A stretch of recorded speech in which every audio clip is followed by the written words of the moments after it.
أعوذ بالله من الشيطان الرجيم.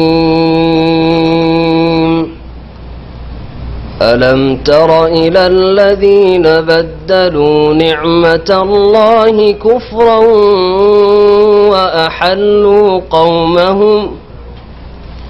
وأحلوا قومهم دار البوار جهنم يصلونها وبئس القرار وجعلوا لله أندادا ليضلوا عن سبيله قل تمتعوا فإن مصيركم إلى النار قل لعبادي الذين آمنوا يقيموا الصلاة وينفقوا مما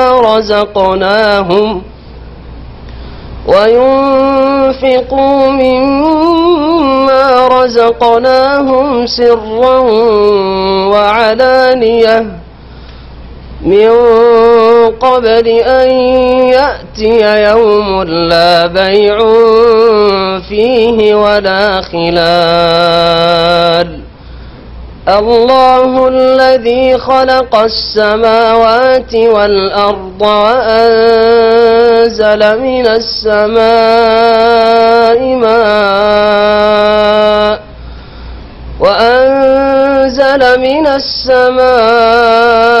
ماء فأخرج به من الثمرات رزقا لكم وسخر لكم الفلك لتجري في البحر بأمره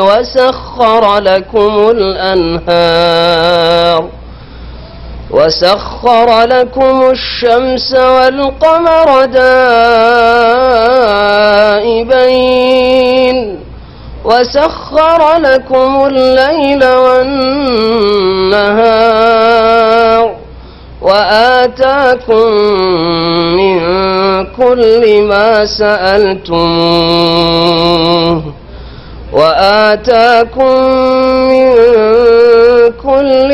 سألتموه وإن تعدوا نعمة الله لا تحصوها إن الإنسان لظلوم كفار.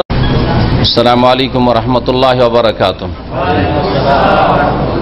إن الحمد لله نحمده ونستعينه ونستغفره ونعوذ بالله من شرور أنفسنا ومن سيئات أعمالنا من يهده الله فلا مضل له ومن يضلل فلا هادي له وأشهد أن لا إله إلا الله وحده لا شريك له وأشهد أن محمدا عبده ورسوله صلى الله تعالى عليه وعلى آله وصحبه وسلم تسليما كثيرا. يا أيها الذين آمنوا اتقوا الله حق تقاته ولا تموتن إلا وأنتم مسلمون. يا أيها الناس اتقوا ربكم الذي خلقكم من نفس واحدة وخلق منها زوجها وبث منهما رجالا كثيرا ونساء واتقوا الله الذي تساءلون به والأرحام إن الله كان عليكم رقيبا. يا أيها الذين آمنوا اتقوا الله وقولوا قولا سديدا يصلح لكم أعمالكم ويغفر لكم ذنوبكم ومن يطع الله ورسوله فقد فاز فوزا عظيما. أما بعد فإن خير الحديث كتاب الله وخير الهدي هدي محمد صلى الله عليه وسلم وشر الأمور محدثاتها وكل محدثة بدعة وكل بدعة ضلالة وكل ضلالة في النار. أعوذ بالله من الشيطان الرجيم. ওয়া ইন্নাকা লাআলা খুলুকিন আযীম। وقال الله تعالى في آية أخرى خذ العفو وأمر بالعرف وأعرض عن الجاهلين। মোহতারাম ওলামায়ে কেরাম, সম্মানিত শ্রোতা মণ্ডলী, আল্লাহ পাক রব্বুল আলামিনের যাবতীয় প্রশংসা পেশ করেছি নবী করিম সাল্লাল্লাহু আলাইহি সাল্লামের সুন্নতি খুতবায়। কিন্তু আমরা যেহেতু বাংলা ভাষাভাষী আর অধিকাংশ ভাইরাই আরবি বুঝেন না, যার ফলে আমাদের দেশের তরিকা হচ্ছে সুন্নতি খুতবার সাথে সাথে আবার বাংলায় আল্লাহ পাকের হামদ সারা প্রশংসা পেশ করা। এটা জানিয়ে দেওয়ার চেষ্টা করছি যে আমরা যারা সুন্নতি খুতবা পড়ি, বিশেষ করে ইন্নাল হামদুলিল্লাহ দিয়ে শুরু করি খুতবাতুল হাজা নবী করিম সাল্লাল্লাহু আলাইহি সাল্লামের, তাতে আল্লাহ পাক রব্বুল আলামিনের প্রশংসা পেশ করা হয় সুন্নতি তরিকায়। আর তারপরে রাসূলুল্লাহ সাল্লাল্লাহু আলাইহি সাল্লামের প্রতি সালাত ও সালাম পেশ করা, যা প্রত্যেক বৈঠকে জরুরি, তা পেশ করা হয়েছে। আল্লাহ পাক যেন তা কবুল করেন। আল্লাহ পাক রব্বুল আলামিনের প্রশংসা এবং নবী করিম সাল্লাল্লাহু আলাইহি সাল্লামের উপর সালাত ও সালামের পরে শুকরিয়া আদায় করি রোমার ইসলামিক সেন্টারে যেসব দায়িত্বশীল ভাইয়েরা, আরব ভাইয়েরা রয়েছেন অথবা অনারব ভাইয়েরা, বাংলাভাষী আমাদের ভাইয়েরা, দায়ী অথবা সহযোগী ভাইয়েরা রয়েছেন, তাদের শুকরিয়া আদায় করি। আল্লাহ যেন তাদেরকে জাযায়ে খায়র দান করেন, উত্তম প্রতিদান দান করেন, যে আমাদেরকে এখানে কিছুক্ষণ দিনের কথা শোনার জন্য, শোনাবার জন্য বসার সুযোগ করে দিয়েছেন। আল্লাহ পাক যেন তা কবুল করেন। গতকালকে প্রোগ্রাম ছিল আল কাসিমে। এই প্রোগ্রামের কথা আগে থেকেই ছিল যে সেখানে প্রোগ্রাম প্রায় 6 মাস আগে থেকেই এটা মঞ্জুরি হয়ে আছে। আর আমাদের ওমার ভাইয়েরা বেশ কিছুদিন ধরে 1-2 মাস থেকে আমার পিছনে লেগে আছে যে আমাদের একটা প্রোগ্রাম দেন। তো বললাম যে ঠিক আছে, আল কাসিম থেকে ফেরার পথে ইনশাআল্লাহ তাআলা একটা দিন সেখানে হয়তো কাটিয়ে দেবো ইনশাআল্লাহ তাআলা, এখানে সময় দেবো। আল্লাহ পাক এইভাবে তৌফিক দান করেছেন, আলহামদুলিল্লাহ। রোমা ছোট জায়গা হলেও এখানকার ভাইদের, আরব ভাইদের এবং যারা বাংলা ভাষাভাষী ভাইয়েরা রয়েছেন, দায়ী অথবা বিশেষ করে শামসুদ্দিন ভাই বাংলা ভাষায় যে তিনি সিডি বা মেমোরি ইত্যাদির মাধ্যমে দাওয়াতি কাজ করেন বড় ইখলাসের সাথে। আর আমি মনে করি যে ইসলামী সেন্টারগুলিতে সৌদি আরবে যারা 2-4 জন সবচেয়ে বেশি মেহনতের সাথে কাজ করেন, তাদের একজন আমাদের শামসুদ্দিন ভাই, জাযাহুল্লাহু খাইরান। আল্লাহ পাক যেন কবুল করেন এবং কাজে যেন ইখলাস দান করেন। আল্লাহ পাক রব্বুল আলামিন যেন তাদেরকে উত্তম প্রতিদান দান করেন। এই তাদের মহব্বতে আর এখানকার ভাইদের মহব্বতে আমি দীর্ঘদিন ধরে মাঝে মাঝে এখানে আসার চেষ্টা করি। শুধু তাদের সহি আকীদা, সহি মানহাজ আর সালাফি দাওয়াত, কোরআন সুন্নাহর দাওয়াতকে তারা ভালোবাসেন এবং তারা ইখলাসের সাথে, মেহনতের সাথে প্রচার প্রসার করার চেষ্টা করেন।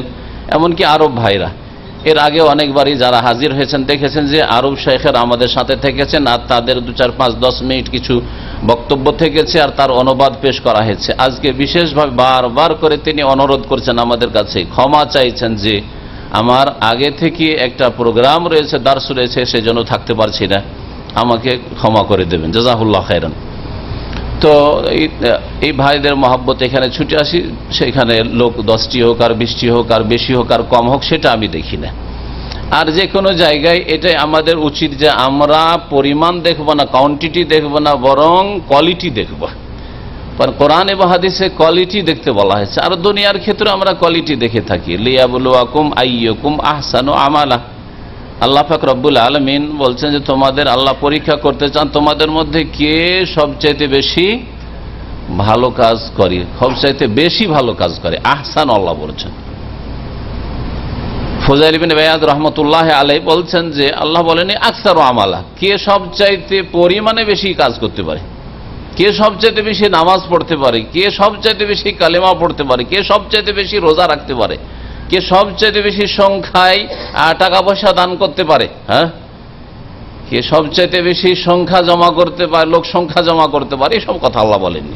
কে সবচেয়ে বেশি সুন্দর কাজ করতে পারে, অধিক ভালো কাজ, সুন্দর কাজ করতে পারে।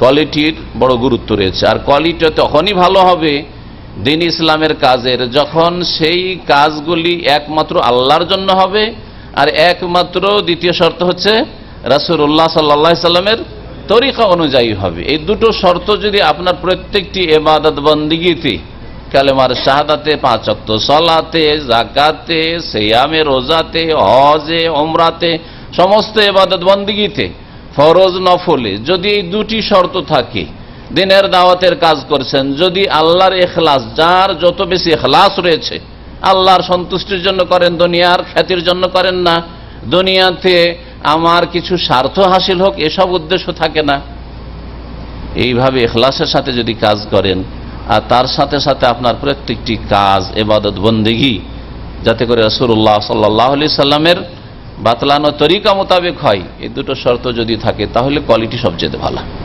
এই জন্য বেশি সংখ্যা কে কত রাকাত নামাজ পড়তে পেরেছে এই কথাগুলি সাহাবায়ে কেরামদের আমলে, তাবেঈনদের আমলে, তাবেঈনদের আমলে স্বর্ণযুগে ছিল না যে অমুক সাহাবী এক রাতে 300 রাকাত পড়েছেন, এক রাতে 100 পড়েছেন, এক রাতে 200 পড়েছেন। এসব কথা কোন সাহাবীর জিন্দেগিতে পাবেন না, খুঁজে পাবেন না আপনি। কিন্তু এই 3টে স্বর্ণযুগ পরে খুঁজে দেখেন এইসব কিচ্ছা কাহিনী রয়েছে যে কেউ নাকি এশার উজিতে ফজর পড়তো 40 বছর ধরে, কেউ রাতে 300 রাকাত করে নফল পড়তো, কেউ আরো কিছু পড়তো, আর কেউ এক রাতে কয় খতম করতো, আল্লাহ জানে কি করে খতম করতো, না কেরামতির খতম হইতো না জালিয়াতির খতম হইতো, আল্লাহ জানে। আজকাল কোরআন খতম করে মাইয়াতা না বলে জালিয়াতির খতম হয় আবার। কারণ ছোটকালে আমাদেরকে নিয়ে যেত, দেখেছি বিকালবেলা এসে যে বড় হুজুর আছে এসে জিজ্ঞেস করতো কতটা করে খতম করতে পারলে, কেউ বলছে 2 পারা 3 পারা, মানে 5 পারা করে ভাগ আছে, কেউ পুরা করতে পারেনি। যে এক কাজ করো, 3 কুল পড়ে না, 3 বার সূরা ইখলাস পড়ে নাও, তাহলে কি হয়ে যাবে, প্রত্যেকের কোরআন খতম হয়ে যাবে। কারণ হাদিস আছে যে কুল হু আল্লাহ তা দিল সুলুসুল কোরআন। আমি আরবিতে হাদিস বলছি, ওরা আরবি জানে না, ওরা আরবিতে হাদিস পড়তে পারে কিন্তু জানে যে 3 কুল মানে 1 খতম হয়ে গেল। তাহলে প্রত্যেকে 1 খতম দিয়ে দিল 2 মিনিট 1 মিনিটের মধ্যে, বুঝছেন। এইরকম জালিয়াতি খতম হয়তো আল্লাহ পাক ভালো জানে, এসব কিসসা কাহিনী। যাই হোক, বলছিলাম যে কোয়ালিটি ভালো হইতে হবে আপনাদের।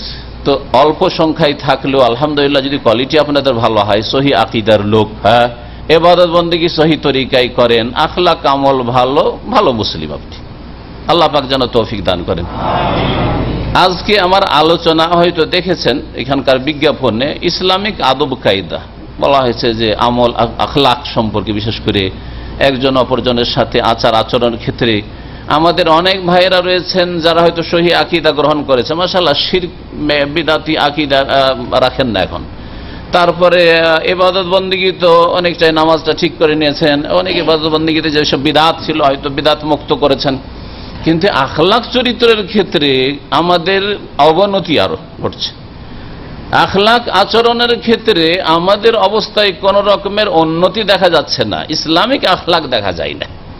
একজন অপরজনের সাথে অন্তরকে পরিষ্কার করতে পারি না, অন্তরই যখন সাফ নয় তখন আমাদের কথাবার্তাও সাফ নয়, আমাদের লেনদেন আদান প্রদানও সাফ পরিষ্কার পরিচ্ছন্ন নয়, এই হচ্ছে অবস্থা। অথচ এই বিষয়টি দ্বীন ইসলাম অত্যন্ত বেশি গুরুত্ব রাখে। প্রিয় নবী মুহাম্মদ রাসূলুল্লাহ সাল্লাল্লাহু আলাইহি সাল্লামের একটি সহিহ হাদিস, আদ-দীনু আল মুআমালা, আদ-দীনু আল মুআমালা, দ্বীন ইসলাম হচ্ছে, আসল দ্বীন ইসলাম হচ্ছে লেনদেন আদান প্রদানের নাম। আদান প্রদান যদি ভালো হয় তো আপনার দ্বীন ভালো। আদান প্রদান মানুষের সাথে লেনদেন, আপনি কি ব্যবহার করবেন আমার সাথে, আর আপনি আপনার সাথে আমি কি ব্যবহার করব। লেনদেন শুধু টাকা পয়সার লেনদেন না, যে কোনো রকমের লেনদেন, সালাম নেওয়া দেওয়া, কথাবার্তা, আপনি কেমন আছেন বলেন, আমি কেমন আছি, আপনি বলেন কেমন আছেন, আমি উত্তরই দিলাম না, আমি বাঁকা হয়ে চলে গেলাম, অথবা হ্যাঁ ভালো আছি কিন্তু আপনার দিকে তাকিয়েও দেখলাম না, ভালো আচরণ করলাম না। এই লেনদেন হচ্ছে দ্বীনের নাম। আপনার আদান প্রদান লেনদেনটা যদি ভালো হয় তাহলে আপনার দ্বীন ভালো। যত ভালো লেনদেন আপনার মামলাত ভালো হবে, আচার আচরণ ভালো হবে, তত বেশি আপনি দ্বীনদার, তত আপনার দ্বীন ইসলাম ভালো। আর যত খারাপ হবে আপনার আদান প্রদান লেনদেন মামলাত, তত বেশি খারাপ মুসলিম আপনি। ভালো করে মনে রাখেন, দুনিয়াতেও খারাপ, আখিরাতেও খারাপ, আল্লাহ পাকের নজরেও খারাপ, রাসূলুল্লাহ সাল্লাল্লাহু আলাইহি ওয়াসাল্লামের কাছেও খারাপ, আর মুসলিমদের কাছেও খারাপ, এমনকি অমুসলিমদের কাছেও খারাপ, সকলের কাছে খারাপ। মানুষের আচার আচরণ খারাপ হয়ে গেলে মানুষের কাছেও খারাপ হয়ে যায়। অসৎ মানুষও ভালো মানুষকে ভালো বলে, যে অসৎ সেও ভালো মানুষকে ভালো বলে। সুতরাং আমাদের লেনদেনটা ঠিক করতে হবে, কিন্তু শুরু করতে হবে আকীদা থেকে। আকীদাই যদি ভেজাল থাকে তাহলে শুধু আখলাক দিয়ে কখনো নাজাত পাওয়া যাবে না, জান্নাত পাওয়া যাবে না। না হলে কাফের অমুসলিমদের মধ্যে অনেকে ভালো চরিত্রের ছিল আর এখনো আছে, আর কিয়ামত পর্যন্ত অনেক কাফের ভালো চরিত্রবান আসবে, কিন্তু শুধু আখলাক চরিত্র দিয়ে জান্নাত পাওয়া যাবে না, আল্লাহর সন্তুষ্টির রেজামন্দি পাওয়া যাবে না। প্রথম আকীদা ঠিক করতে হবে। আজকে যে আমাদের এখানে শেখ খালেদ সাহেব আছেন ইসলামিক সেন্টার রোমায়, উনি বলছিলেন যে এখানে অনেক ভাইয়েরা আছেন যারা মাদ্রাসা পড়া, বিশেষ করে ওদের দিকে ইঙ্গিত করে তারা বিভিন্ন মসজিদে খেদমত করে অথবা আজানও দেয়, আর তাদের আকীদায় আরবদের কাছে এটা খুব বড় গুমরাহি, আর সত্যি বড় গুমরাহি। কারণ আরবরা আমাদের চেয়ে বেশি আকীদা বুঝে, তাদের কাছ থেকে এসেছে ওই আকীদা আমরা শিখেছি। সেটা হচ্ছে যে আল্লাহ ফি কুল্লি মাকান, আল্লাহ সব জায়গায়, আল্লাহ সর্বত্র বিরাজমান। আল্লাহ সর্বত্র বিরাজমান, আপনার মোবাইলের মধ্যে আল্লাহ আছে, তো মোবাইল পূজা করলে তো আল্লাহর ইবাদত হয়ে যায়। হ্যাঁ, মাইকে আছে, আপনার স্ত্রীতে আছে, বাথরুমে আছে, পাক না পাক সব জায়গায় আছে, গাছেও আছে, দুর্গাতে আছে, দরগাতে আছে, সব জায়গায় সব কিছুতে বিরাজমান। তো যে কিছুর পূজা করলে তো আল্লাহর পূজা হয়। এটা তো নিছক হিন্দু ধর্ম, এটা তো খালেস হিন্দু ধর্ম, এটা তো ইসলাম ধর্মই নয়। তাহলে এর সাথে এইরকম বদ আকীদার সাথে যদি আপনার আখলাক চরিত্র একেবারে উন্নত মানের থাকে, মাশাআল্লাহ, কখনো জান্নাত পাওয়া যাবে না। কারণ আল্লাহ সম্পর্কে জান না যে আল্লাহ কোথায়, যার ইবাদত করেন, যিনি আপনার রব সৃষ্টিকর্তা, যিনি রিজিক দিচ্ছেন, তিনি যে কোথায় তাই জানেন না, আপনি খবরই রাখেন না যে কোথায়। এত বড় গুমরাহি। সুতরাং এই বিষয়টি উনি তাম্বি করতে আমাকে একটু বলে দিতে বলেছেন, সেই জন্য আপনাদের সামনে পেশ করলাম। মনে রাখবেন যে কখন একজন মুসলিম হতে পারে না যদি সে কোরআন এবং হাদিসের আকীদা বিশ্বাস না করে যে আল্লাহ রাব্বুল আলামিন তার আরশে সমুন্নত আকাশের ওপর, আরশে সমুন্নত আকাশের ওপর। দুটি কথা লাগাবেন, আরশে সমুন্নত শুধু বললেন, আর বিদাতি বললে যে আরশ হচ্ছে আমার কলব, কুল্লুল মুমিন আরশুর রহমান, তার মানে এখানে আল্লাহর আরশ আর এখানে আল্লাহ। হ্যাঁ, তাহলে যত মানুষ তত আল্লাহ, ঠিক না? তো গুমরাহি থেকে গেল। এই জন্য আল্লাহ রাব্বুল আলামিন সৃষ্টির ভিতরে একাকার নাই, সৃষ্টি থেকে ঊর্ধ্বে 7 আসমান 7 জমিনের ঊর্ধ্বে আরশ, কুরসি, আর আল্লাহ রাব্বুল আলামিন তার উপরে সমুন্নত। আল্লাহ রাব্বুল আলামিন সৃষ্টি থেকে পৃথক, বা এনন মিন খালকিহি, আহলে সুন্নাত ওয়াল জামাতের আকীদা। সৃষ্টির মধ্যে একাকার হয়ে মিশে নন তিনি, সৃষ্টি থেকে পৃথক। তাহলে আল্লাহর কথা বলা যাবে যে আল্লাহ কোন দিকে আছেন? আল্লাহ কোন দিকে আছেন? ওপর দিকে আছেন। আমার দেশের বড় গুমরাহি আলেম সমাজের এক শ্রেণী বলছি এই কথা বলাই নাকি গুমরাহি, আল্লাহর দিক নির্ণয় করা। আল্লাহ বলা যাবে না যে কোন দিকে আছে, সব জায়গায় আছে, তার মানে সব জায়গায় আছে। ওরা বলছে যে লা ইউহাদ্দু ওয়ালা ইউতাসাওয়ারু, হ্যাঁ, তার সম্পর্কে কোনো ধারণাও করা যাবে না, এবং কোরআন হাদিসে থাকলেও তারা মানে না, সবগুলির বিকৃতি করে। তারপরে ঠিক আছে, ইউহাদ্দু ঠিক আছে, তার কোনো তাকে সীমানা দিয়ে পরিবেষ্টন করা যায় না, কিন্তু তার সাথে তাআলা আনিল জিসমে ওয়াল জিহাতে, আমরা তাদের আকীদার কিতাবে পড়েছি, তাআলা আনিল জিসমে ওয়াল জিহাতে, হক আর বাতিলকে একাকার করে দিয়েছে। আল্লাহ রাব্বুল আলামিন দেহ থেকে মুক্ত। জিসিম শব্দ কোরআন হাদিস, জিসিম মানে বডি, দেহ। আল্লাহ রাব্বুল আলামিনের বডির কথা, জিসিমের কথা, দেহের কথা হ্যাঁ আসেনি, নাও আসেনি। আমরা হ্যাঁ বলবো না, নাও বলবো না, ঠিক আছে। কিন্তু তার সাথে বলছে ওয়ানিল জিহাতে, আল্লাহ দিকের ঊর্ধ্বে, আল্লাহর কোনো দিক নেই। অথচ আপনার প্রকৃতি বলছে, আপনাকে যেই ফিতরাত প্রকৃতি আল্লাহ সৃষ্টি করেছেন সেই প্রকৃতিও সাক্ষী দিচ্ছে, বাস্তব প্রমাণ করছে যে আল্লাহর দিক আছে। যে কোন গুনাহগার বান্দাও যদি আল্লাহর কাছে দোয়া করে তবু মনটা কোন দিকে যায়? ওপর দিকে চলে যায়। তার মানে ওর ফিতরাত বলছে যে আল্লাহকে এখানে পাবো না, আল্লাহ উপরে, ঠিক না? আমি কোরআন এবং হাদিসের দলিল আজকে পেশ করবো না, মেলার দলিল কোরআনে কারিমে রয়েছে, হাদিসে রয়েছে, যে আকাশে আল্লাহ রয়েছে, আকাশের উপরে রয়েছেন, আরো শাজিমে রয়েছেন। কিন্তু আমি বলছি যে আপনার ফিতরাত বলছে, যখন দোয়া করছেন যে আল্লাহ খায় না, আল্লাহ উপরে তাকাইছেন কেন? এদিকে অনেকে দোয়া করতে গেতে আল্লাহ, হ্যাঁ, জাহেল মূর্খ উপর দিকে তাকায় যে আল্লাহ তুমি মদত করো, তো ওর দিকে অবশ্যই আছে, না হলে নিচে তাকিয়ে। কোন মানুষকে দেখেছেন নিচে তাকিয়ে দোয়া করছে? আল্লাহ দেখেছেন? এটাই ফিতরাত মানুষের। আর কুল্লু মাউলুদিন ইউলাদু আলাল ফিতরা, প্রত্যেক শিশু জন্মায় আসলে ফিতরাতের উপর, প্রকৃতির উপর। এই প্রকৃতিরও মানুষকে আল্লাহ পয়দা করেছেন। আর এই সম্পর্কে বেশি বলছি না, আকীদা আগে ঠিক করতে হবে, এটা হচ্ছে দিনের একটা দিক। আর একটা হচ্ছে ইবাদতটা সহি শুদ্ধ করতে হবে। শুধু নামাজ পড়লেই হবে না, নামাজটা এক আল্লাহর জন্য কায়েম করতে হবে এবং এক রাসূলুল্লাহ সাল্লাল্লাহু আলাইহি ওয়াসাল্লামের তরিকা অনুযায়ী শুরু করতে হবে, শেষ করতে হবে। যেখান থেকে রাসূলুল্লাহ সাল্লাল্লাহু আলাইহি ওয়াসাল্লাম শুরু করেছেন ওইখান থেকে শুরু করবেন, যেখানে গিয়ে রাসূলুল্লাহ সাল্লাল্লাহু আলাইহি ওয়াসাল্লাম থেমে গেছেন ওখানে গিয়ে থেমে যাবেন। নাম আহলে হাদিস, আর মোনাজাত ছাড়া উঠবে না, মোনাজাতের জন্য ঝগড়া।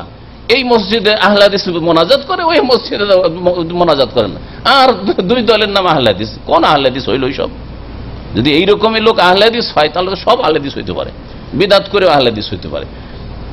সুতরাং আহলে হাদিস মানে নিষ্পাপ বলবেন, আর নাম শুধু লেবেল লাগিয়ে নিলে। আহলে হাদিসের মধ্যে যদি এই সব বিভ্রান্তি থাকে, এই বিভ্রান্তি থেকে, এই তাকলিদ অন্ধ অনুসরণ থেকে, এই গুমরাহি থেকে আপনাকে মুক্ত হইতে হবে। আপনাকে কোরআন হাদিসের সাথে চলতে হবে, আপনাকে কোনো দলের সাথে চলতে হবে না, অথবা সবগুলি ফতোয়া কোনো মানুষের নেওয়া যাবে না, যত বড় ব্যক্তি হোক না কেন।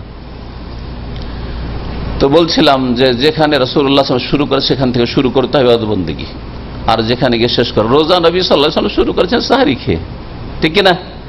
সাহরি সুন্নাত মুস্তাহাব, সেখান থেকে শুরু করেছেন।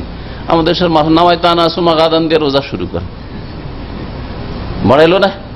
রোজা তো বাড়ায়, সবকিছু, নামাজও বাড়াইবেন, রোজা তো বাড়াইবেন, তো নবীর তরিকে তো কোনোটাই হয় না, তো কবুলই তো হয় না। মানে আমেলা আমার আলাইসা আলী আমরুনা ফাওয়ারাদ্দুন, কেউ যদি কোনো আমল করে আর সেটা আমার তরিকায় না হয়, ফাওয়ারাদ্দুন, তাহলে সেটা প্রত্যাখ্যাত, কবুলই করবেন না আল্লাহ রাব্বুল আলামিন। রোজা রাখছেন কবুল হয় না, নামাজ পড়ছেন কবুল হয় না, নওয়াইতো পড়ছেন, ইন্নী ওয়াজহাতুর যায় নামাজের দোয়া পড়ছেন, ইক্তাদাতু বিহাযাল ইমাম, 3 বিদআত দিয়ে শুরু করছেন, ওইদিকে মোনাজাত করছেন, নবী সাল্লাল্লাহু করেন। যেগুলো নবী করে সেগুলি করতে চান না। নবী সাল্লাল্লাহু আলাইহি ওয়াসাল্লাম আজকার করেছেন সালাম ফেরার পরে, অনেকগুলি জিকির আজকার রয়েছে, তাসবিহ রয়েছে, ইত্যাদি ইত্যাদি। ওই সবগুলির যদি জিজ্ঞেস করা হয়, 3টিও মুখস্থ নেই, 3টিও মুখস্থ নেই। যারা বিদআত করে তাদের একটিও মুখস্থ নেই। হ্যাঁ, সুন্নতের অনুসারী ভাইদের আলহামদুলিল্লাহ তারা ধীরে ধীরে মুখস্থ করার চেষ্টা করছে, বিদআত ছাড়ছে, সুন্নতের অনুসরণ করছে। এটা হচ্ছে আল্লাহর নিয়ামত। আপনি যখন সুন্নতকে আঁকড়ে ধরবেন বিদআত থেকে মুক্ত হইতে পারেন, বিদআত ধরবেন আল্লাহ সুন্নত থেকে মাহরুম করে দেবেন। আল্লাহর গজব এটা বিদআতীদের ওপর, যে যখন বিদআত ধরে তখন আল্লাহ সুন্নত থেকে মাহরুম করে দেয়। এই শাবান মাসে আর এক বিদআত, আল্লাহ দিলেন লাইলাতুল কদর, বলছে আমাদের 1 রাত যথেষ্ট না, আমাদের 3 রাত লাগবে। আমাদের কয় রাত লাগবে? 3 রাত লাগবে। লাইলাতুল কদর তো আছে, আল্লাহ দিয়েছো, আর আমরা বানাবো 2টো। একটা হচ্ছে কি, একটা হলো শবে কদর, আল্লাহ তুমি দিয়েছো, আর একটা হচ্ছে শবে বারাত, আর একটা শবে মেরাজ। 3 রাত পালন করবো, তাহলে জান্নাত পাওয়া যাবে। জান্নাত পাওয়া যাবে এইভাবে, নবীর তরিকে না হলে জান্নাত পাওয়া যাবে না। নবী করিম সাল্লাল্লাহু আলাইহি ওয়াসাল্লাম ইন্না আনজালনাহু ফি লাইলাতুল কদর, এই আয়াত তার উপর নাযিল হয়েছে, এই সূরা নাযিল হয়েছে, লাইলাতুল কদর দিয়েছেন, লাইলাতুল বারাত দেননি। না কোনো আয়াতে আছে, না কোনো হাদিসে আছে। মেরাজ হয়েছে নবী সাল্লাল্লাহু আলাইহি ওয়াসাল্লামের, কখন হয়েছে সাহাবীরা মনে রাখেন নাই। আর মেরাজ হওয়ার পর নবী সাল্লাল্লাহু আলাইহি ওয়াসাল্লামের সাহাবীরা, নবী সাল্লাল্লাহু আলাইহি ওয়াসাল্লাম কেউ মেরাজের রাতে নফল পড়েননি। আপনি অতিরিক্ত ইবাদত করবেন, নবীর চাইতে বেশি পরেজগার হতে চান, ইয়া রাসূলুল্লাহ, যখন আপনার অবস্থা বলছে ইয়া রাসূলুল্লাহ, আপনি যেসব ইবাদত করেছেন ওগুলো আমাদের নাজাতের জন্য যথেষ্ট না, আমাদের আরো কিছু করার লাগবে। আপনি লাইলাতুল কদর করেছেন, আমাদের কি লাগবে? শবে বারাতও লাগবে, আর শবে মেরাজও লাগবে, এগুলিরও নফল লাগবে। এইসব গুমরাহিতে যদি ডুবে থাকেন তাহলে বেশি বেশি শুধু সংখ্যা আর পরিমাণ ইবাদতের বাড়িয়ে জান্নাত পাওয়া যাবে না। নবী করিম সাল্লাল্লাহু আলাইহি ওয়াসাল্লামের তরিকায় ইবাদত বন্দেগী হইতে হবে। আসি আসল আলোচনার দিকে, আর খুব সংক্ষেপে বলবো। আর দিন ও আল মুআমালা, দিন হচ্ছে মানুষের সাথে আদান প্রদানের নাম। নবী করিম সাল্লাল্লাহু আলাইহি ওয়াসাল্লাম সবচাইতে উত্তম বেশি ভালো উত্তম চরিত্রের অধিকারী ছিলেন। আল্লাহ পাক কোরআনে কারীমে সার্টিফিকেট দিয়েছেন, ওয়া ইন্নাকা লাআলা খুলুকিন আযীম। হে নবী মুহাম্মদ সাল্লাল্লাহু আলাইহি ওয়াসাল্লাম, নিঃসন্দেহে তুমি মহান চরিত্রের অধিকারী। লাআলা খুলুকিন, খুলুক মানে চরিত্র, আযীম মহান চরিত্রের অধিকারী। নবী করিম সাল্লাল্লাহু আলাইহি ওয়াসাল্লামের চরিত্র ছিল সবচেয়ে উন্নত মানের চরিত্র।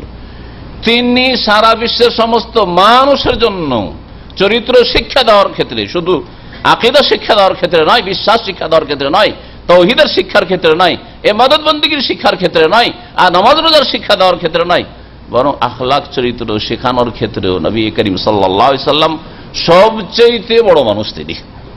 ওয়া ইন্নাকা লাআলা খুলুকিন আযীম।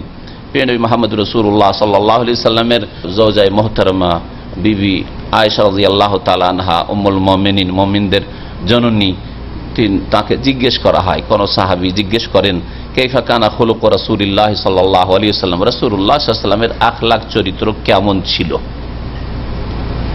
রাসূলুল্লাহ সাল্লাল্লাহু আলাইহি ওয়াসাল্লামের আখলাক চরিত্র যদি বলা হয় তো এর উপর কিতাব লিখা চলতে আছে 14 বছর ধরে। কত যে লিখা হয়েছে সিরাতুন নবীর কিতাব, আর কিয়ামত পর্যন্ত কত লিখা হবে, কত বলা হবে, শেষ করা যাবে না। এই জন্য এক কথাই তিনি জবাব দিয়েছেন, একটা কথা শুধু, কানা খুলুকুহু আল কোরআন। রাসূলুল্লাহ সাল্লাল্লাহু আলাইহি সাল্লামের চরিত্র ছিল আল কোরআনের বাস্তবায়ন। কোরআনে যা আছে তা পড়ো, আর তা যদি দেখতে হয় তো রসুলের জীবনে দেখে নাও। এটাই ছিল রাসূলুল্লাহ সাল্লাল্লাহু আলাইহি সাল্লামের চরিত্র।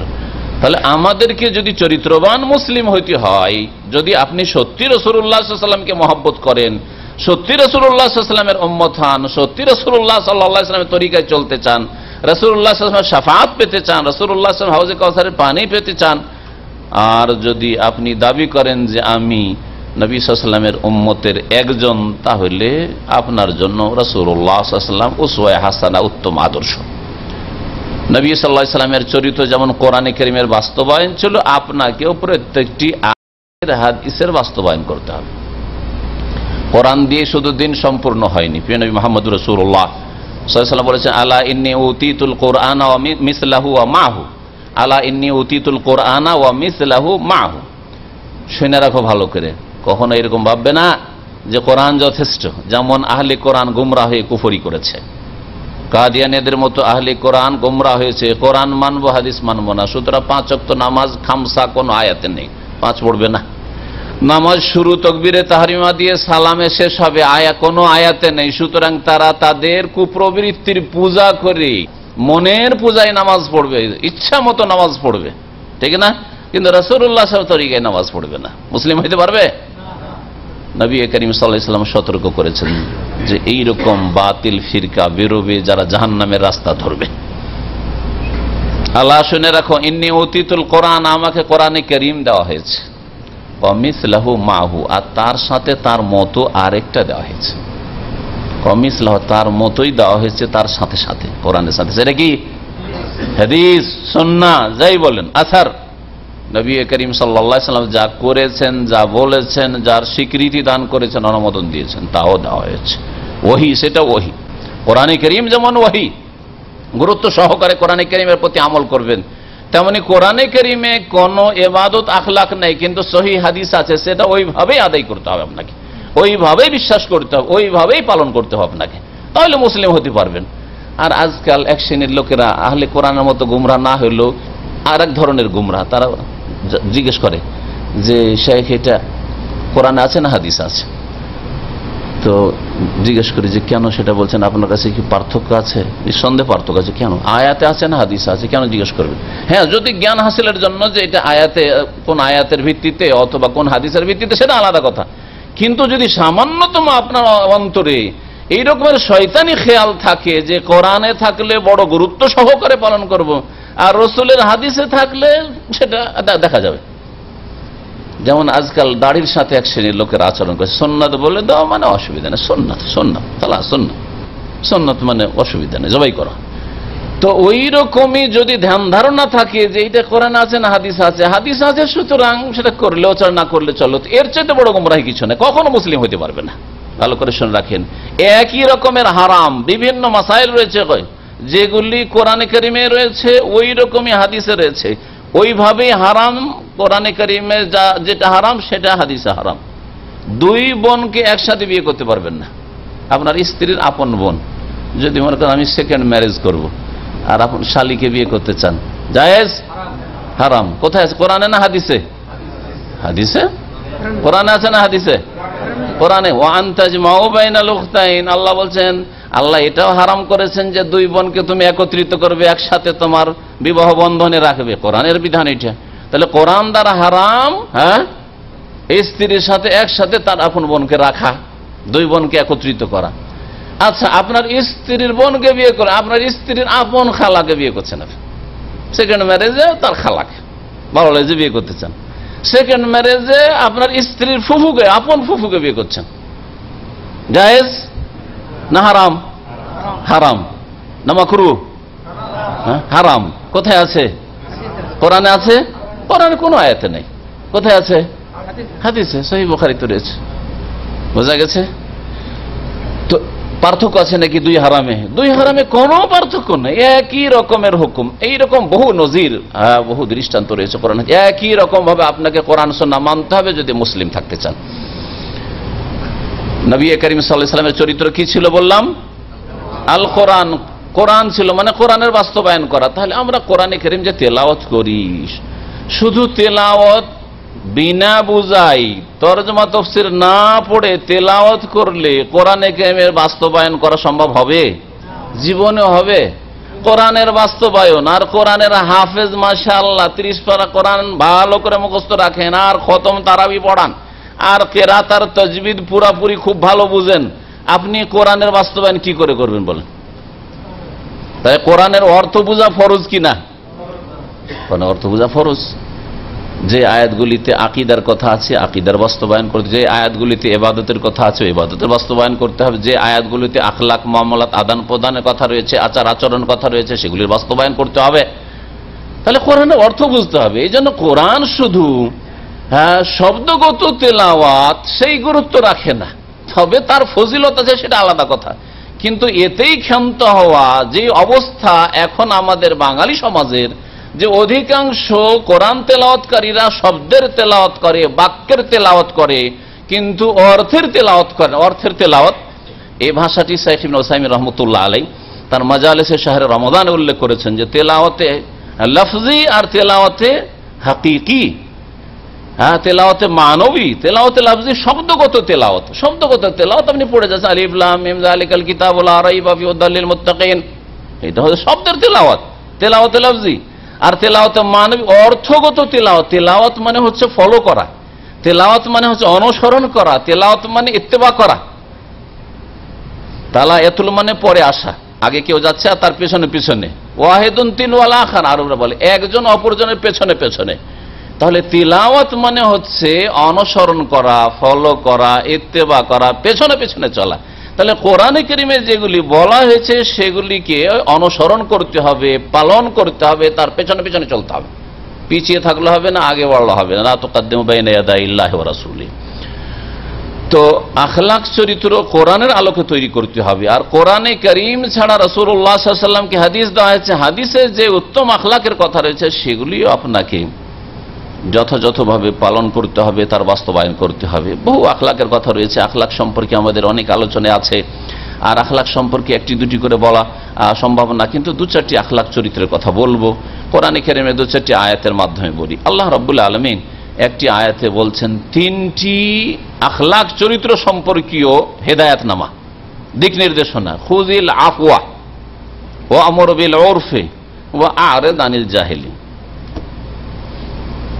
আল্লাহ বলছেন যে হে নবী, তুমি মার্জনাকে ধারণ করো, মানে মানুষকে ক্ষমা করো, ক্ষমার দৃষ্টিতে মানুষের দিকে দেখো, ক্ষমা করো মানুষকে। তাহলে মানুষ ভুল করতে পারে, আপনার রুমমেট আছে, সাথী সঙ্গীরা আছে, ভুল করতে পারে।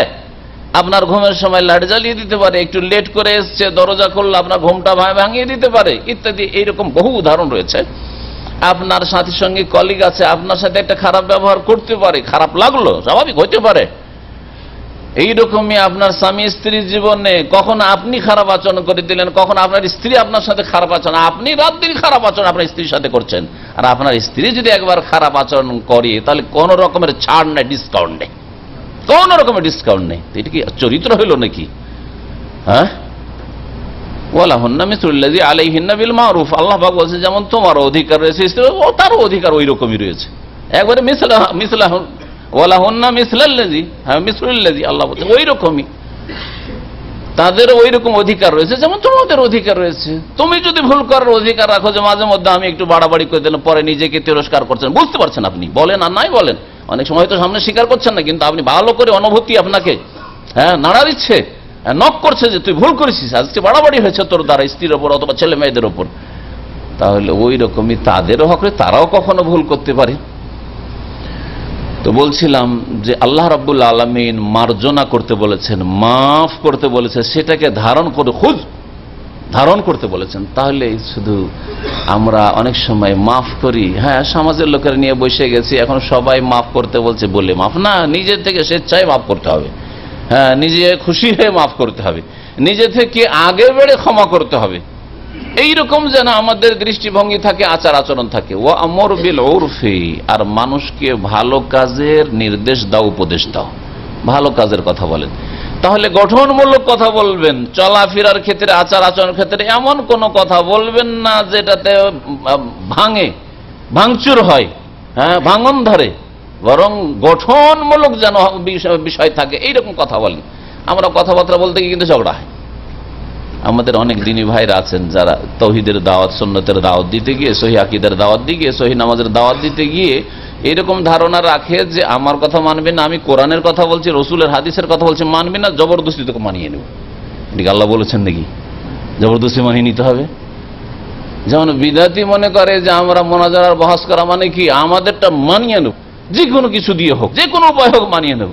আপনিও যদি ওই রকম বিদাতি তরিকা অবলম্বন করেন যে আমার কথাটাই ঠিক, তা মানিয়ে নেব, আর আপনার কথা ঠিক ঠিক কোরআন হাদিসের দলিল আছে, আপনার কথা ঠিক, আর ঠিকের উপর থাকেন আপনি, কিন্তু জবরদস্তি আপনাকে মানিয়ে নিতে হবে। তুই যদি সোজা হয়ে মানবি না, নরম ভাষায় মানবি না, তো খারাপ ভাষা দিয়ে মানিয়ে নেব, খারাপ ভাষায় মানবি না তো মারপিট করে মানাবো, হ্যাঁ তর্ক করে মানাবো, হ্যাঁ জবরদস্তি করে মানাবো, ইত্যাদি ইত্যাদি, না কষ্ট দিয়ে মানাবো না, ইসলামী শিক্ষা দেয়নি।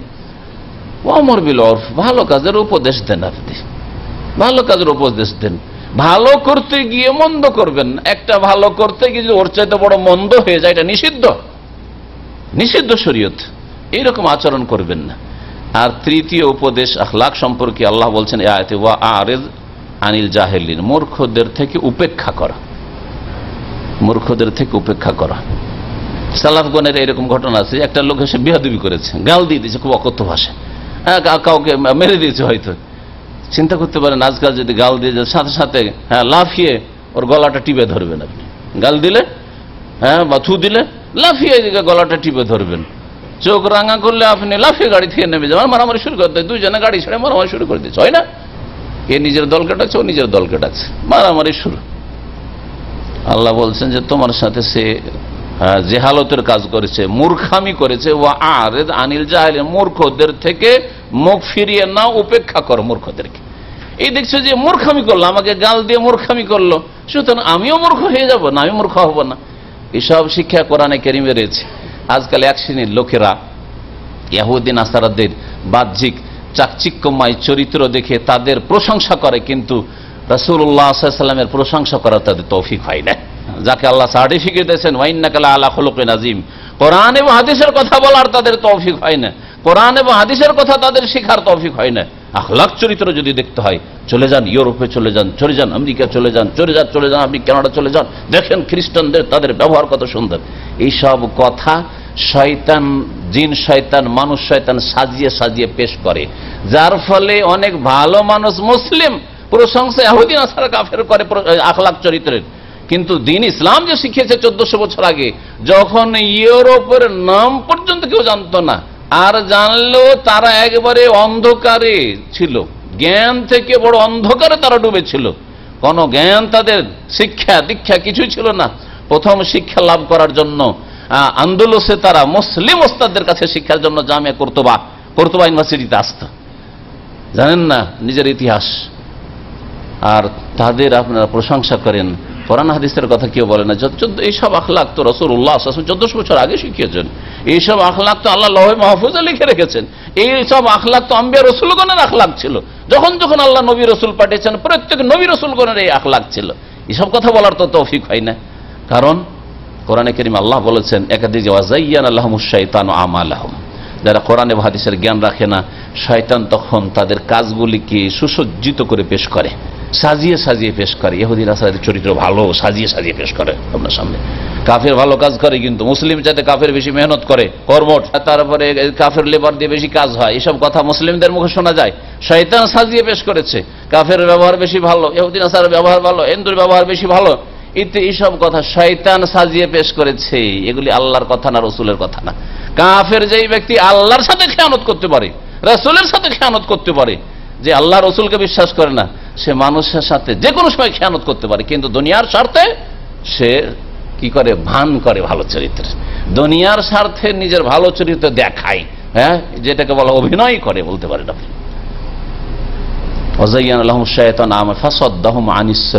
সুতরাং সঠিক রাস্তা কোরআন এবং হাদিসের রাস্তায় চলা থেকে, কোরআন এবং হাদিস শিখে, কোরআন এবং হাদিস থেকে ইসলামিক চরিত্র গঠন করবেন আর নেবেন, শিখবেন, এখানে বাধা সৃষ্টি করেছে শয়তান।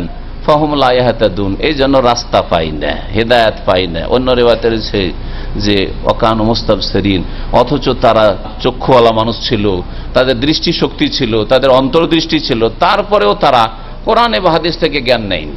সম্মানিত ভাতৃমণ্ডলী, যেসব আখলাক চরিত্রের কথা আল্লাহ রাব্বুল আলামিন বলেছেন, তার আরো কিছু আয়াত শোনাই।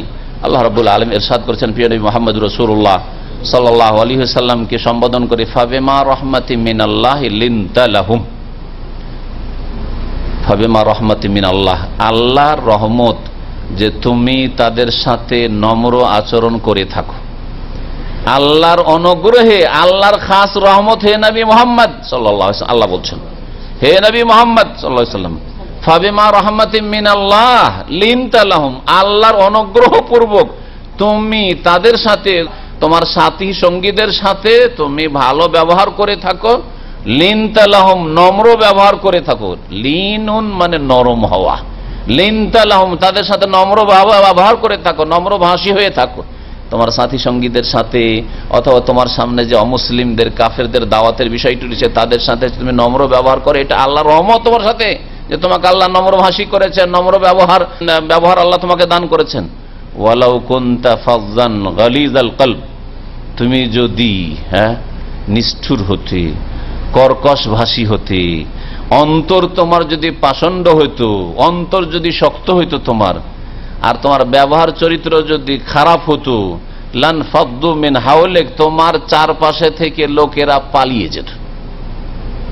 তাহলে কি শিক্ষা দেওয়া হলো? বোঝা গেল যে যদি আপনি কর্কশ ভাষী হন, আপনি যদি নিষ্ঠুর হন, আপনি যদি পাষণ্ড হন, আপনি যদি দুর্ব্যবহার করেন, খারাপ আচরণ করেন, নম্র ব্যবহার না করেন, তাহলে আপনার আশপাশ থেকে লোকেরা কেটে পড়বে। আপনার স্ত্রী আপনার সাথে থাকতে চাইবে না, দৌড়ের বাড়ি থাকবো না, বাপের বাড়ি থাকবো, স্বামী থাকবো, কিন্তু এইরকম স্বামীর দরকার নেই বলবে। ছেলেরা বলবে যে বাপ থেকে দূরে থাকাই ভালো, মেয়েরা বলবে যে কখন যে বিয়ে শাদী হবে, যে বাপের জুলুম থেকে, এরকম খারাপ বাপ থেকে দূরে, চোখের আড়ালে যাব। হ্যাঁ, চোখ দেখেছেন অনেক বাপের আছে, আপনারা অধিকাংশ ভাইরা হয়তো বাপ হয়ে গেছে, তাই না? ছেলে মেয়ের বাপ হয়েছেন। শুনেন ভালো করে, বাড়িতে যখন ঢুকবেন নিজে কি পরীক্ষা করবেন। ঢোকার পরে সালাম আলাইকুম বিসমিল্লাহ বলবেন, সালাম আলাইকুম রহমতুল্লাহ বলে ঢুকবেন।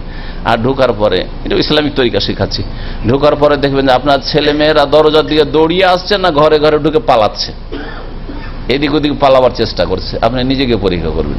যদি দেখেন যে আপনাকে দেখি এগিয়ে আসছে, আপনার স্ত্রী দরজার কাছে এগিয়ে আসার চেষ্টা করছে, অথবা যেখানে থাকুক, হ্যাঁ, যখন স্বামী চলে আসছে, বেরিয়ে আসি, সামনে কাছিয়ে আসি, তারপরে ছেলে মেয়েরা দৌড় দিয়ে আসছে, ছেলে মেয়েরা কিন্তু ফিতরাতের উপর আছে, ওদের ব্যবহার চরিত্র খারাপ হয়, আসলে প্রকৃত আছে, দৌড় দিয়ে বাবা এসছে, দৌড় দিয়ে দরজার দিকে আসছে, তাহলে জানবেন যে আপনি ভালো মানুষ, আপনি ভালো মানুষ, আপনি আপনার স্ত্রী ছেলে মেয়েদের সাথে ভালো ব্যবহার করেন। আর যদি দেখা যায় যে এমনই গেলেন আপনি বাড়িতে, মনে হচ্ছে যে পুলিশ অফিসার এসেছে, পুলিশ অফিসার এসছে, দারোগা, যার ফলে দারোগা পুলিশ দেখলে ভালো মানুষও পালায়, যে চোর ডাকাত না, ভালো মানুষও জানি না কোন ঝামেলায় ফেলে, এই রাস্তায় দেখেছি, ধর ঘরে ঢুক, করে না ঘরে ঢুক, কোন ফিতনায় পড়তে হয়, ঝামেলায় পড়তে হয়, স্কুলে সাক্ষী দিতে হবে, কি করতে হবে না করতে হবে, ভিতরে ঢুক।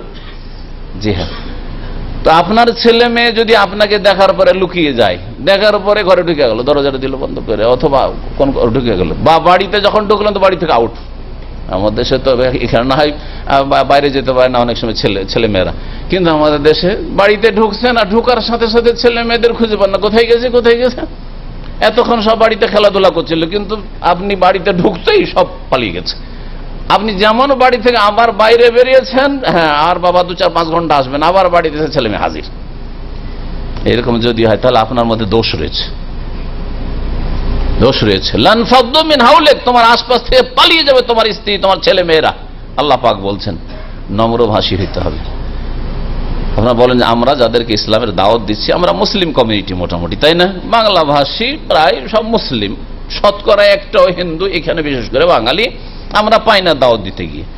দেশে যদি ধরেন তো 90% মুসলিম, ঠিক কিনা? 10টা মুসলিম, তাহলে আমাদের মেজরিটি হচ্ছে মুসলিম। ফেরাউন কাফের, শুধু কাফের ছিল, হ্যাঁ, বড় কাফের, ঠিক কিনা? তাগুত কাফের, নিজে আমার ছাড়া তোমাদের মাবুদ আর আছে কে? আমাদের দেশে এক শ্রেণীর মানুষরা, কিছু নেতৃস্থানীয় ব্যক্তির যদি জুলুম অত্যাচার থাকে তো ফেরাউন চাইতে খারাপ মনে করে ওদেরকে। ফেরাউন চাইতে খারাপ, আরে ওরা তো কমপক্ষে মুসলিমের সন্তান, মুসলিম দেশের মানুষ, ফেরাউন চাইতে খারাপ তাদেরকে মনে করে। তাদের সাথে ওই ফেরাউনের সাথে যে ব্যবহারটি আল্লাহ পাক করতে বলেছেন, কমপক্ষে ওই ব্যবহারটা যদি করত তাহলে হয়তো এদেরকে দাওয়াত দেওয়া সম্ভব হইত। আল্লাহ পাক রব্বুল আলামিন ফেরাউন সম্পর্কে কি জানতেন না যে ফেরাউন ডুবে ধ্বংস হবে? জানতেন না? জানতেন না? জানতেন, ঠিক না?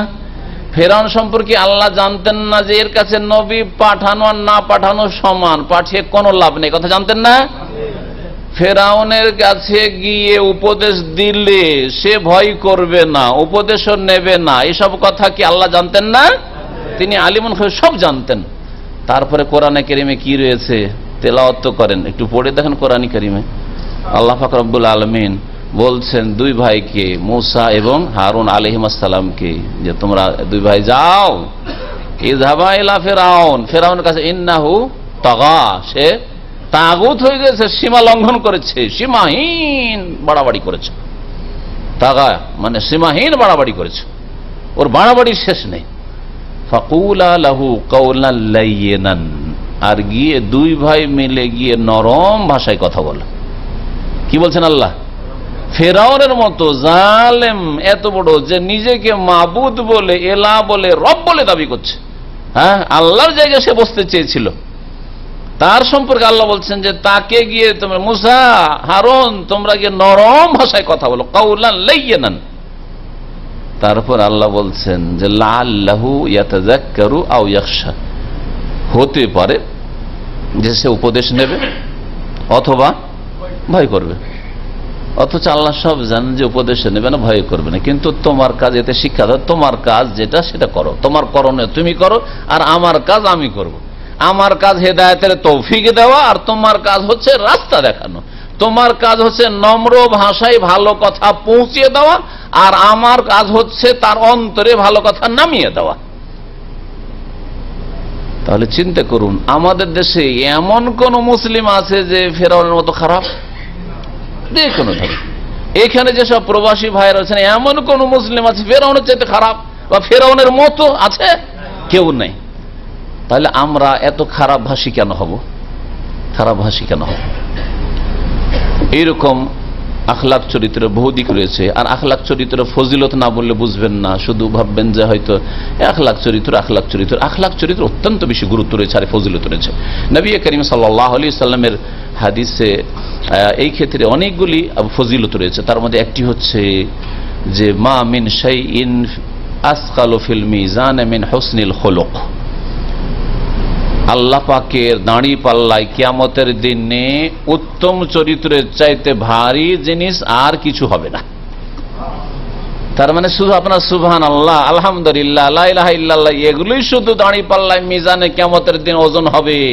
আর নামাজ আর যাকাত আর রোজা আর হজ ওমরা এগুলি শুধু ওজন হবে, হ্যাঁ। আর আপনার উত্তম চরিত্রটা ওজন হবে না। ভাই কেমন আছেন? ভালো আছেন? অসুস্থ শুনেছিলাম, আল্লাহ যেন আপনাকে শেফা দান করেন। কি ছেলে মেয়ে সব ভালো আছে? এই যে কথাগুলি বলেন, এগুলো কোনো মূল্য হলো না, এগুলোর কোনো সব হলো না। আপনি এমনি গেল, আপনার স্ত্রীর খোঁজ খবর নিচ্ছেন, কেমন আছো, ভালো আছো।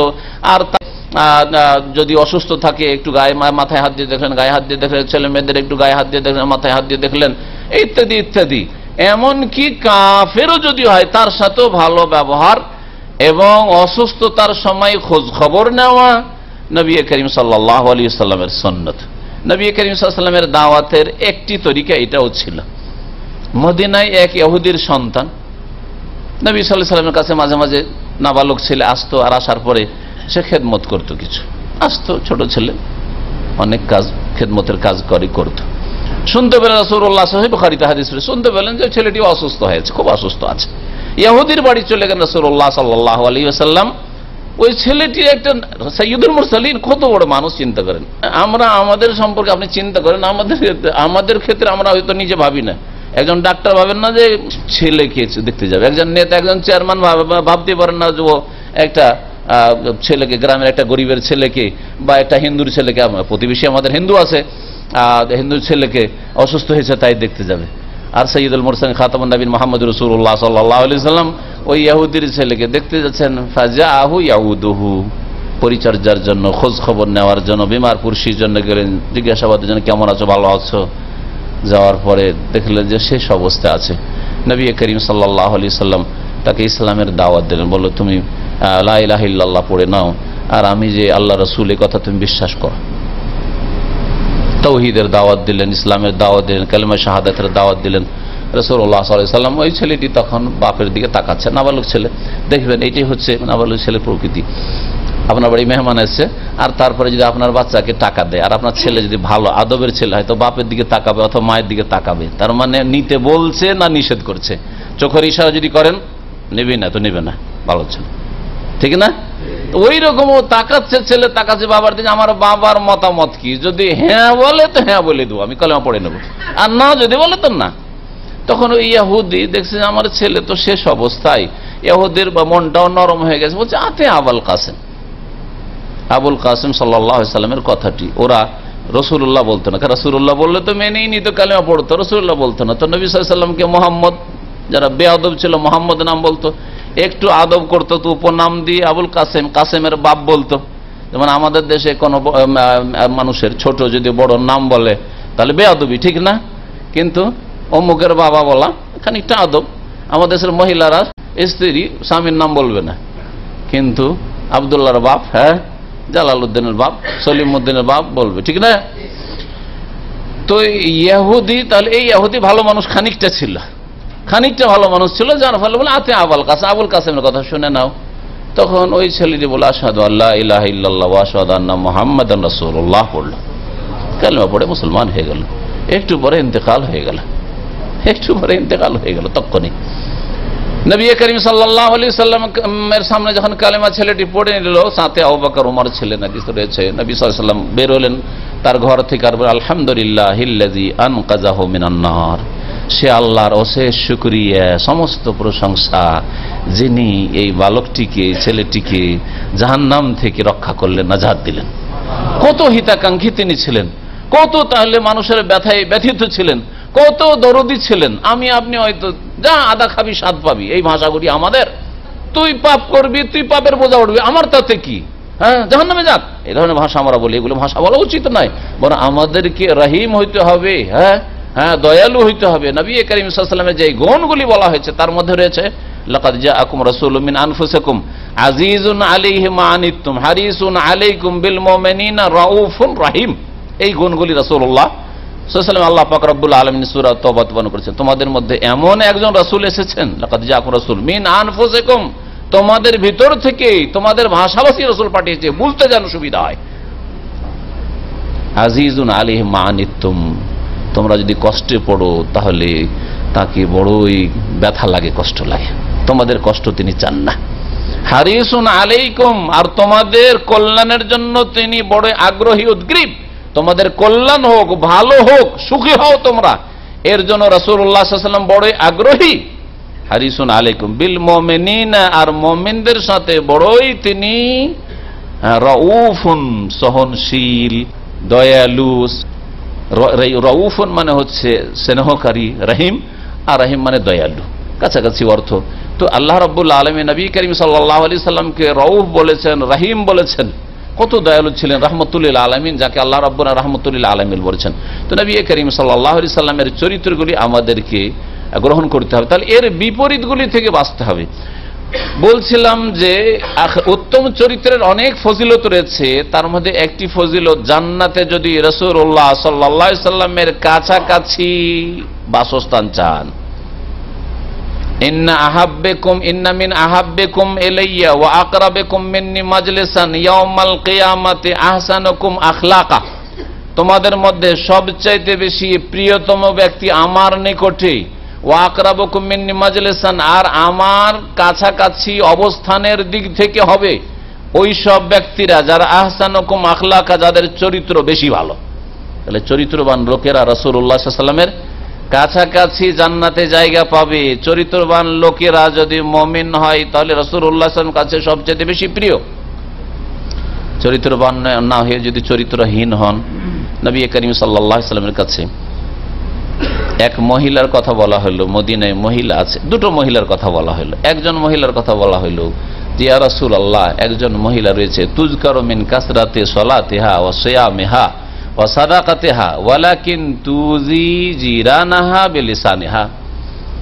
একজন মহিলা মদিনায় আছে, সে খুব বেশি নফল নামাজ পড়ে, খুব বেশি নফল রোজা রাখে, খুব বেশি দান খায়রাত করে। ফরজ শুধু না, ফরজ নামাজ সবাই পড়তো, চরিত্র খারাপ হইলেও পড়তো আর ভালো। কোন মুসলিম ফরজ নামাজ পড়বে না, এই কথাটি সাহাবায়ে কেরামদের জামানায় মানুষের ধারণাই ছিল না। আজকে নামধারী মুসলিম বেনামাজি হয়, বেনামাজি মুসলিম হয় না। ভালো করে শুনে, বেনামাজি মুসলিম হতে পারে না। সাহাবায়ে কেরামদের ইজমা এর উপর ছিল। সুতরাং আপনি কখনোই কথা ভাববেন না যে আমার চরিত্র ভালো দিয়া জান্নাত চলে যাবে, অথচ 5 ওয়াক্ত নামাজ ঠিক করছিলেন।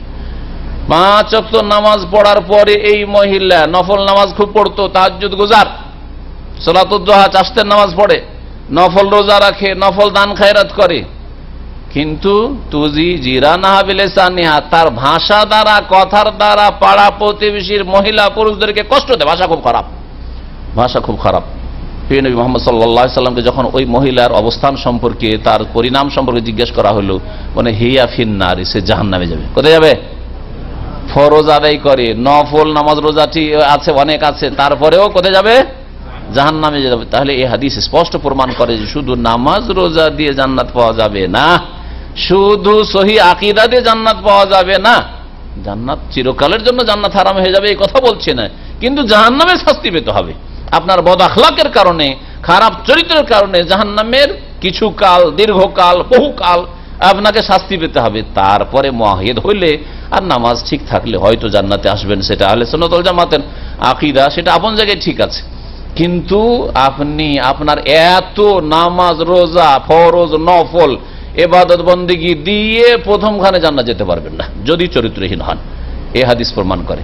প্রিয় নবী মুহাম্মদ রাসূলুল্লাহ সাল্লাল্লাহু আলাইহি ওয়াসাল্লাম কাছে আর এক মহিলার কথা বলি, ইয়া রাসূলুল্লাহ, আর এক মহিলা আছে, লা তুযকারু মিন কাসরাতি সালাতিহা ওয়ালা সিয়ামিহা ওয়ালা সাদাকাতিহা, তার বেশি খুব নামাজ নেই, মানে ফরজ নামাজটাই পড়ে, আর বেশি নফল নামাজ পড়ে না, বেশি দান খায়রাত কিছু করে না, আর বেশি রোজাও রাখে না, ওই রমজান মাসে শুধু রোজা রাখে। ওয়ালাকিন লা তুজি জিরানাহা বিলিসানিহা, কখনো কাউকে কষ্ট দেয় না, তার দ্বারা কোনো পাড়া প্রতিবেশী কেউ কষ্ট পায় না, ভালো চরিত্রের মহিলা। নবী করিম সাল্লাল্লাহু আলাইহি ওয়াসাল্লাম বললেন, হিয়া ফিল জান্নাতি, সে জান্নাতে যাবে, সে জান্নাতে যাবে। তাহলে বোঝা গেল যে সহি আকীদা ঠিক রেখে ফরজ ওয়াজিব যদি নামাজ, ইবাদত বন্দেগী, নামাজ আর যেসব ইবাদত বন্দেগী ফরজ ওয়াজিবাত আছে এগুলো যদি আদায় করে দেন আর তার সাথে চরিত্রবান মুসলিম হতে পারেন, তাহলে জান্নাত পাওয়া যাবে ইনশাআল্লাহ তাআলা। জি, তো বলছিলাম যে চরিত্রের অনেক দিক রয়েছে, আমরা যেন নিজের চরিত্র ঠিক করি। চরিত্রের ক্ষেত্রে আরেকটা চরিত্র ধরে বেঁচে থাকবেন, যেই কথা কাজের মাধ্যমে আপনার কষ্ট হতে পারে সেটাই জেনে নেবেন যে অন্যজনের জন্য কষ্ট হবে। আর এক একটি করে চরিত্র বলার সময়ও নেই, আর বলবো না। যেই কথা কাজের মাধ্যমে আপনার সাথে এই কথা কাজগুলি যদি কেউ কিছু করে তাহলে আপনার কষ্ট হবে, এইরকম ভাবতে পারছেন, তাহলে এইরকম কথা কাজ যেন অন্য কারো সাথে না হয়, এরকম আচরণ করবেন না, আর এরকম কথাও বলবেন না অন্যের ক্ষেত্রে। প্রিয় নবী মুহাম্মদ রাসূলুল্লাহ সাল্লাল্লাহু আলাইহি ওয়াসাল্লাম, আল মুসলিমুনা মান সালাম আল মুসলিমুন, আল মুসলিমু মান সালাম আল মুসলিমুনা মিন লিসানিহি ওয়া ইয়াদিহি। সহিহ বুখারী হাদিস। সত্যিকার মুসলিম ওই সব লোকেরা যাদের হাত থেকে আর জবান থেকে মুসলিম জাতি নিরাপদ থাকে, মুসলিম জাতি নিরাপদ থাকে।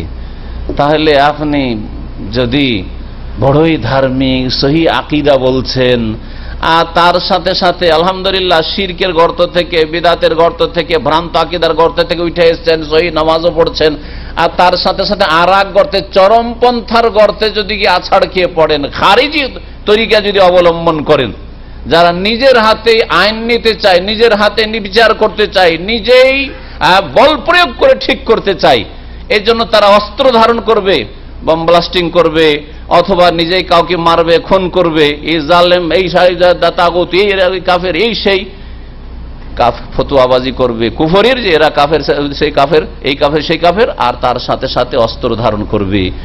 যেই রোগটা মুসলিম সমাজে এই চরমপন্থীরা জন্মেছে, এই খারেজিরা, এটা যদি করা হয় তো বলেন তো এদের হাত থেকে আর এদের জবান থেকে মুসলিমরা কি নিরাপদ? মুসলিম নিরাপদ? আপনি মনে করছেন যে একটা লোক, তারপরে আল্লাহ রাব্বুল আলামিন শুধু মুসলিমদের সাথে ভালো আখলাকের কথা বলেননি, কাফেরের সাথে ভালো আখলাক করতে বলেছেন। কোরআনে কারীমের দুটি আয়াতের অংশ শুধু বলছি। আল্লাহ বলেন ওয়াকুলু লিন-নাসি হুসনা, তোমরা মানব জাতির সাথে ভালো কথা বলবে। কুলু লিল মুসলিমিনা হুসনা, মুসলিমের সাথে ভালো কথা বলে, কথা আল্লাহ বলেন নাই। যে কোনো মানুষের সাথে, ইহুদি, নাসারা, হিন্দু, নাস্তিক, বেদিন, যে কেউ হোক না, তার সাথে ভালো কথা বলবে। কথার দ্বারা কাউকে কষ্ট দেবেন, এ কথা ইসলাম শিখায়নি, কোরআন শিখায়নি। কোরআন কখনো খারেজি বদাকিদা শিখায়নি, কোরআন কখনো চরমপন্থা শিখায়নি। যেমন এক শ্রেণীর গুমরাহরা, এক শ্রেণীর নাস্তিকরা, এক শ্রেণীর সেকুলাররা ইসলামের বিরুদ্ধে বলার সুযোগ পেয়েছে খারেজিদের কারণে। না, খারেজিরা ইসলাম থেকে শিখেনি, হ্যাঁ, অন্য গুমরাহদের কাছ থেকে শিখেছে, কোরআন হাদিসের আলেমদের কাছ থেকে শিখেনি। এদের বড় ওস্তাদ ভালো আলেমরা কেউ নেই, ভালো করে মনে রাখবেন।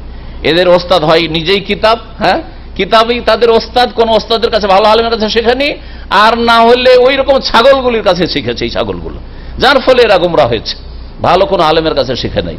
যার ফলে এই খারেজি মনোভাব, যে না মারো, জজ মারো, আর এই মারো, সেই মারো, নেতাকে মারো, কারণ এরা মানবরচিত বিধান দেশ পরিচালনা করে, এরা হচ্ছে খারেজি। সাবধান।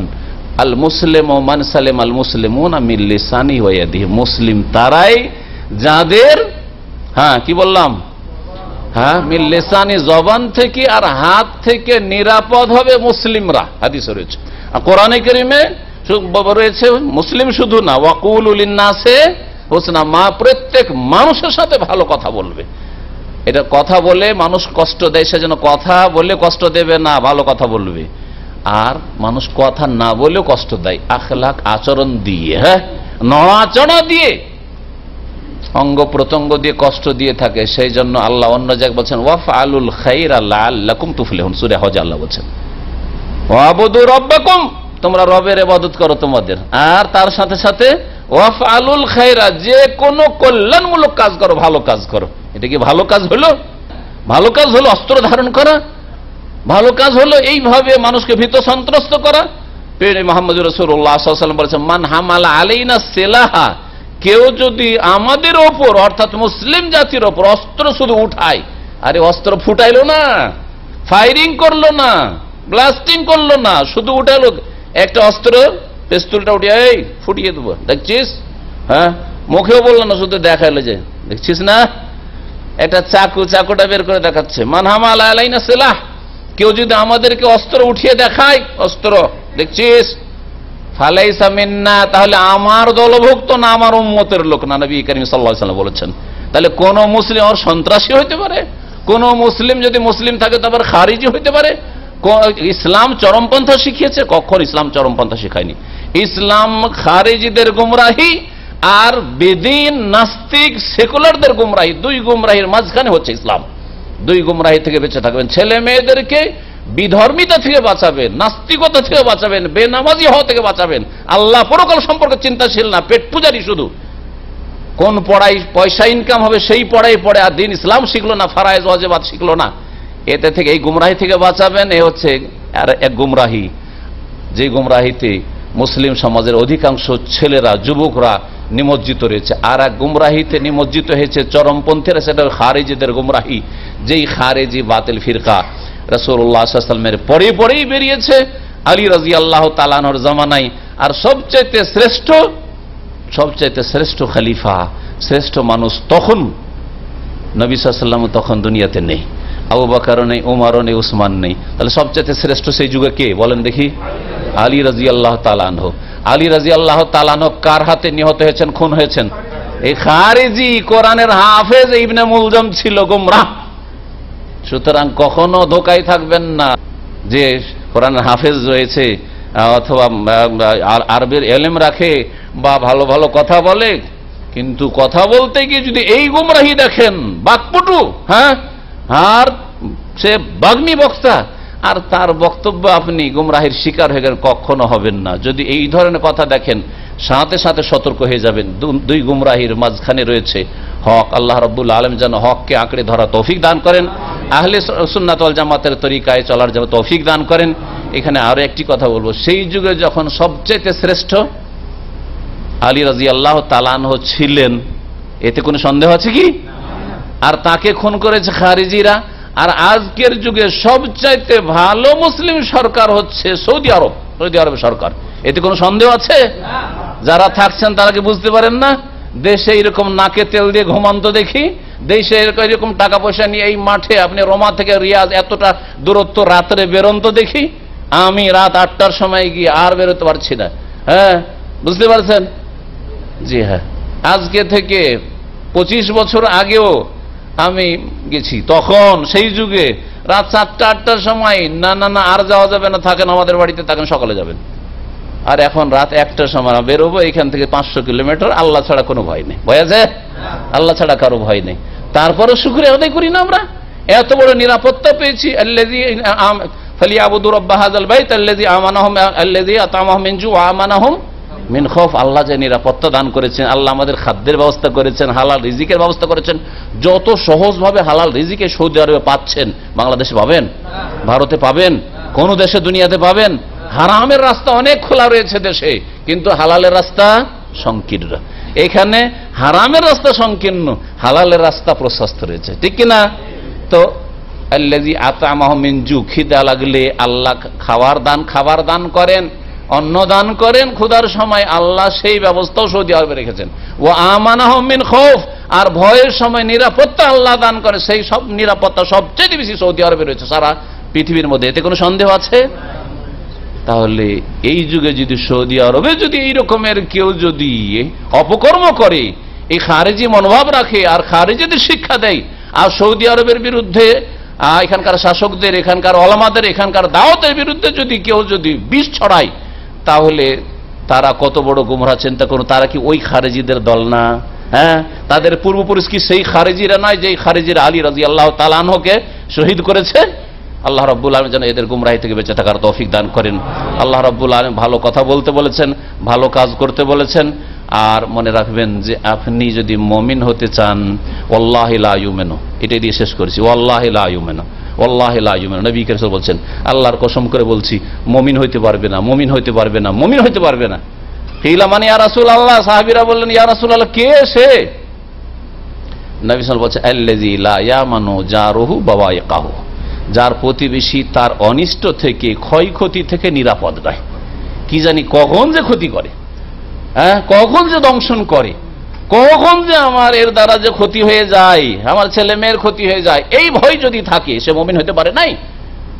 আর যাকে দেখলে ভয় লাগে না, সালাম আলাইকুম, ওয়ালাইকুম সালাম, সালাম দিলাম, তারও শান্তি চাই, সে আমার শান্তি চাই। এইরকম পরিবেশ তৈরি করতে হবে। আল্লাহ রাব্বুল আলামিন যেন আমাদেরকে এইরকম ইসলামিক পরিবেশ তৈরি করার তৌফিক দান করেন। যারা ক্যাম্পে আছেন, এক রুমে কয়েকজন আছেন, আপন সাথী সঙ্গীদের সাথে ভালো ব্যবহার করবেন। যারা স্বামী স্ত্রীর সাথে এখানে আছেন অথবা দেশে যাবেন, আপনি একজন স্বামী স্ত্রীর সাথে আপনি ভালো ব্যবহার করবেন, ছেলে মেয়েদের সাথে ভালো ব্যবহার করবেন। ভালো ব্যবহার করলে আপনার ছেলে মেয়েরা ভালো ব্যবহার শিখবে। ছোট বাচ্চা একদিন বলছে যে কোনো বাপকে বলছে যে, আব্বু আপনি যে ধমক দিয়ে কথা বলেন, সেই জন্য ভাইয়ারও ধমক দিয়ে কথা বলে আমাকে। আপনি ওদেরকে ধমক দিয়ে কথা বলেন যে সেই জন্য ধমক দিয়ে কথা বলছে, আমাকে ধমক দিয়ে কথা বলছে, এতে আমাকে শিখালো না। আমি একজন বাপ হিসাবে কি শিখলাম আপনি চিন্তা করুন। তার মানে আমি ধমক দিয়ে কথা বলছি, এটা ভালো জিনিস নয়। ধমক দিয়ে যদি কথা বলি, তাহলে এখান থেকে ওই বড় ছেলেরা শিখেছে, বড় ছেলে তখন ওই ছোট ছেলেকে ধমক দিচ্ছে। ছোট ছেলের সেন্স কাজ করছে, কত সূক্ষ্ম অনুভূতি তাদের, কত আসল ফিতরাতের উপর আছে যে আপনি এইভাবে ধমক দিয়ে আর কর্কশ ভাষায় কথা বলেন, সেজন্য আমাকে বড় ভাইয়েরা তুই করে বা খারাপ ভাষায় কথা বলছে। আপনি যদি ভালো করে তাদের সাথে কথা বলেন, তাহলে আমার সাথেও বা আমাদের সাথেও বড় ভাইয়ারা বা বড় আপারা ভালোভাবে কথা বলবে। আল্লাহ পাক রব্বুল আলামিন যেন আমাদেরকে ভালো কথা বুঝার তৌফিক দান করেন, ভালো কথা জানার তৌফিক দান করেন, অন্তর থেকে মেনে নেওয়ার তৌফিক দান করেন, কোরআনী জীবন গড়ার তৌফিক দান করেন, উত্তম চরিত্র গঠনের তৌফিক দান করেন। সুবহান রাব্বিকা রব্বিল ইজ্জাতি আম্মা ইয়াসিফুন ওয়া সালামুন আলাল মুরসালিন ওয়ালহামদুলিল্লাহি রাব্বিল আলামিন।